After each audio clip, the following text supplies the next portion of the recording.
I had a purpose before everybody had an opinion. The 0-2 pitch, swing and a miss, struck him out. You want Philly? Chase Utley, you are the man. You come out backyard and you try to start something, you always get your butt kicked. The prayers have been answered. How about those Eagles, baby? And Rio Muto can run for days. Can you feel what's about to happen on this field, man? A perfect game. Roy Halladay has thrown the second perfect game in Philadelphia Phillies history.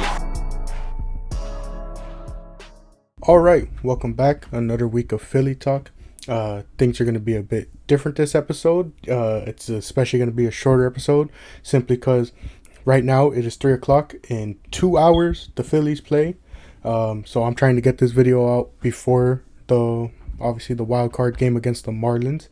And I'm not going to follow the format that I've set simply because, just want to get through things quickly for this episode, get this out so we can have predictions ahead of the wild card series, especially because the next Philly Talk episode will obviously likely be potentially NLDS, or no, I don't know if we'll be in the NLDS yet. More than likely might be. If not, we'll be preparing for it. But yeah, obviously the playoffs have begun for the Phillies. We're obviously still going to talk about the Eagles in this video. So starting off with that, let's get some stuff out the way. Quickly getting stuff out the way from like the recap of what happened in the NFL this week. The Giants are just terrible. They got sacked. Daniel Jones got sacked like 11 times or something in that game. Absolutely terrible team. It's crazy to think that in my predictions I saw them as competing with us and the Cowboys for the division. But they're just a completely awful team. The Bengals have been awful, and a part of me thinks Joe Burrow's injury is really being played down and the Bengals aren't being truthful about it.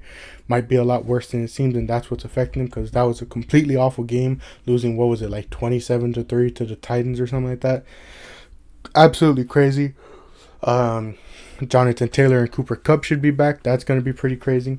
Anthony Richardson and Shane Steichen are an absolutely like perfect pairing, because of my guy C4 here on YouTube, who was a Florida fan. I knew a lot about Anthony Richardson, so I'm happy to see him, succeeding after all these years of, watching him. And, he's looking very promising in his rookie year, aside from that game that he had to miss from injuries. He's been looking very promising. Shane Steichen has really been able to utilize him well.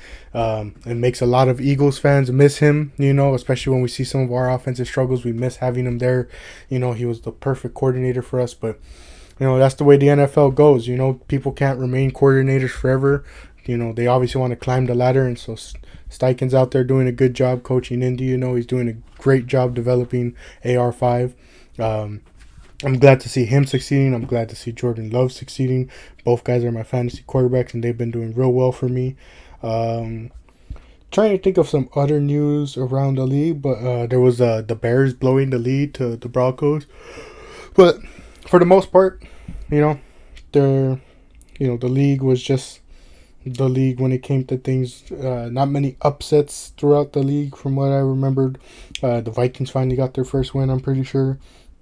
But, there was the Texans dropping 30 on the Steelers and holding the Steelers to 6. The Rams are looking pretty good, just in time for Cooper Kupp to come back. Hopefully he's healthy. That's going to make for an interesting matchup against the Eagles. Speaking of the Eagles, they went into overtime with the Commanders. Like I said, Commanders are always a tough team in the division, no matter what. Doesn't matter who they're facing. It's just always such a tough game for every team in the NFC East. And, it was a pretty good one. For the most part, we held Sam Howell in check to 290 yards, 1 touchdown. Not the amount of yards you want to give up, but it was only 1 touchdown. Didn't get an interception on him. We did sack him 5 times. He did get some stuff going in the run game. Brian Robinson, 45 yards and a touchdown. Did pretty decent. But, our defense, held through for the most part. Receiving wise, got the best game for the secondary. You don't really want to see a lot of guys going off like they did for Washington. Logan Thomas, 41 yards. Curtis Samuel, 51. Terry McLaurin, 86. Diami Brown, 51. Jahan Dotson got 27 yards and a touchdown in that game.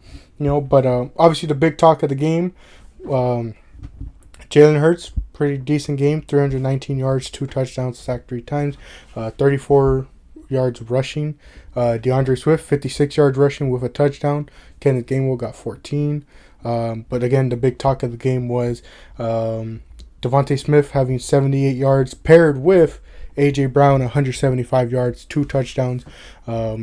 He had that one penalty because, that one guy on Washington was just yapping off, trying to get, some smack talk going. And A.J. had to humble him real quick, 175 yards is insane. That's back-to-back games where, they started feeding the ball to A.J. and letting him go off. But at the same time, it did lead to, some things you don't really want to see, which is like, they're trying to force the deep ball and all that. It goes back to the whole play calling side of things on the offense where, it's just real confusing at times. The plays aren't the best, not really what you want to see a lot of times.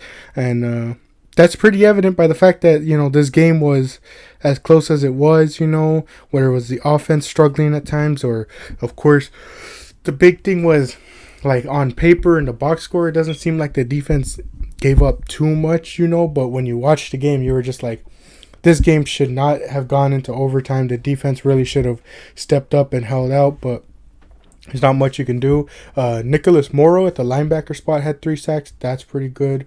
Hassan Reddick finally had a sack. Josh Sweat had a sack. Along with his 3 sacks, we saw Morrow get 10 solo tackles, 3 QB hits, and 3 tackles for loss. He had a forced fumble, and pretty good stuff from him. Glad to see, someone solidifying that linebacker spot with Jacoby Dean out. Looking at, the secondary, Reed Blankenship had 2 pass defenses. Josh Jobe, it was decent stuff, but, the game was closer than it needed to be. But obviously we come out with the win thanks to Jake Elliott. We're 4-0, looking good heading into the Rams matchup, which will be an interesting one, especially if Cooper Kupp is there. I still think the Eagles find a way to sneak out, but they really need to start, getting on top of the offense, especially, and I do agree with some people that a lot of people are being super critical of the Eagles, and it's kind of odd given the fact that they're 4-0, but it's like, I do think it's one of those you gotta sort of be, I don't know what's the way I want to phrase it, but like, you gotta take it with, I guess, like a grain of salt. I guess like the criticisms there, like there's some valid criticisms, but a lot of people are just kind of being doom and gloom about it, so it's kind of hard to really understand, really hard to figure out what criticisms in this fan base are valid and just other people wanting to be doom and gloom about it. Shout out Jake Elliott for making that game-winning field goal for us and, being amazing on the day. Great kicker for us. But yeah, that's pretty much it with the Eagles. I still think they win against the Rams. But moving on to the Phillies, obviously the big news, Red October continues. We got that top wild card spot. Now we're facing the Marlins, and it has, speaking of doom and gloom, it has a lot of Philly fans worried that we're facing the Marlins because of just the sole amount of lefties that they have, and how sometimes in our lineup we have guys who don't really hit well against the lefties. Has people worried because, you got to be worried when you got guys like, Josh Bell and Jorge Soler on that team, who can just change a game in an instant. It makes you really worried that, like, Taijuan Walker, like, if he has to start for Game 3, because I believe he's on the playoff roster for the wild card. A lot of people were surprised by Michael Lorenzen not making it. I likely think he'll make it for the NLDS if we advance, because like a lot of people have been saying, bats are worth more than pitching right now in the the wild card. Sorry, it's more valuable. Whereas when you get to the NLDS, the NLCS, obviously you need more pitching. So that's likely where they'll bring in a guy like Lorenzen. Versus right now, we need the bats to sort of change things up. To really best utilize our team and get past the Marlins. But I I feel similar. You know, it's a very scary team to face. I believe on the season we're like 6-5 against them. I forget what the total record is, but there's a right to be worried.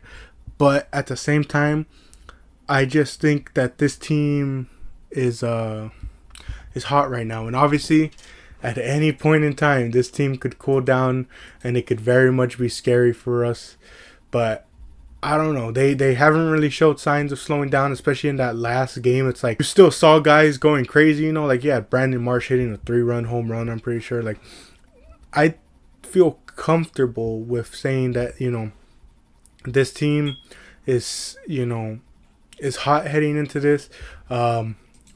Starting off tonight, Zach Wheeler, his last start obviously wasn't the best, as he only went 4 innings. He let up 1 earned run, had 5 strikeouts against Pittsburgh in a 2-3 loss. But the one before that against the Mets, it was 7-5, 3 earned runs, but he went 7 innings, had 6 strikeouts. You know, obviously you don't want games like the Atlanta one where he let up 3 home runs. You know, but for the most part, he's been doing pretty well. As he sits on this season, he has I'm looking at 3.61 ERA. Very much a jump from last season where he was only at 2.82, you know, but I feel comfortable with him. I think he should have a good outing here. We got Jesus Luzardo today for the Phillies on the season. You know, well, first off, looking at his past couple games, I mean, he did go 7-1 innings last time. He had 10 strikeouts. Got to be very worried, obviously. But on the season, you know, he has a 3.63 ERA. He's led up 22 home runs, you know, so, you know, you got to take advantage of that. But, you know, I understand the worries, you know, but at the same time, I think we got this, you know. I think our bats are going to remain hot. I believe in, you know, our lineup. And, you know, I get a lot of the worries for facing this Marlins team. They're a very good team. They're one that matches up well against us. But, you know, there's just a part of me that just believes. And it's not just being, you know, biased towards my own team and obviously wanting to see them win. It's just when I look at the matchup, I just think the Phillies will get this done. I could see it going 3 games, you know, and as much as it breaks my heart to admit, I obviously could see the Marlins pulling this off if the bats freeze up or if the pitching just isn't on its A game, you know. But I just believe differently, you know. I think Wheeler's gonna, you know, turn around. I think Wheeler and Nola are gonna turn around, you know. I think when the stakes are high, both men kind of go on their A game. Like we saw Nola to start off. Now he did cool off towards the end of the postseason, but to start off, we saw how good he was, especially in that St. Louis game that he started, and even the Braves one. But you know, I think he'll match up pretty well here. You know, I think he'll do pretty well and hold his own. I don't necessarily think it'll be a 2-0 sweep, although I would love it, especially if the bats stay hot. And it feels like I just keep saying that a lot, but like it's true. That's the thing with this Philly team, man. You know, live by the home run, die by the home run is how they go. We've seen it time and time before. You know, it's like as much as I want them to be better at base hitting, you know, it's like that isn't really their game. I mean, it's their game for some guys, like, you know, Brandon Marsh, Bryson Stott, Rojas, Bohm. You know, their big thing is getting on base, you know, and being on base for the big hitters like Schwarber, like Turner, like Harper, like Nick Castellanos, you know, to get them home, you know. But it's like, you look at a guy like Schwarber, he has more home runs this season than singles, I think, still. So it's like, that isn't necessarily their game. And so at times it's like, if a guy like Schwarber who's leading off isn't hot, you know, he's likely going 0 for 4, 0 for 5 in that leadoff spot, you know, and that could hurt. But overall, I truly believe in this team. I think we will be seeing them facing off against the Braves, and my opinions for that are simply just wait and see till next week's episode of Philly Talk. I don't want to give any predictions out there too quickly. I don't want to say anything about the Phillies until we get past the team in front of us, you know. Can't plan ahead, can't be looking ahead. You got to focus on the team in front of you and not letting them, you know, get by you. So overall, real happy with both the Philly teams. And just to close off, despite this video having a different format, I'm still going to get it in. Did you know that Tom Brady and the Patriots ran the same quarterback sneak that the Eagles ran? But no one complained, right? No one complained when it was Brady. But all of a sudden, when it's the Eagles and Jalen Hurts running this play, all of a sudden, oh, it's unstoppable. We need to set rules. We need to start giving them penalties to offset this unstoppable play. Yet about 4 or 5 teams ran it this past week, and a bunch of them just failed. I'm pretty sure every single one of them failed except for one.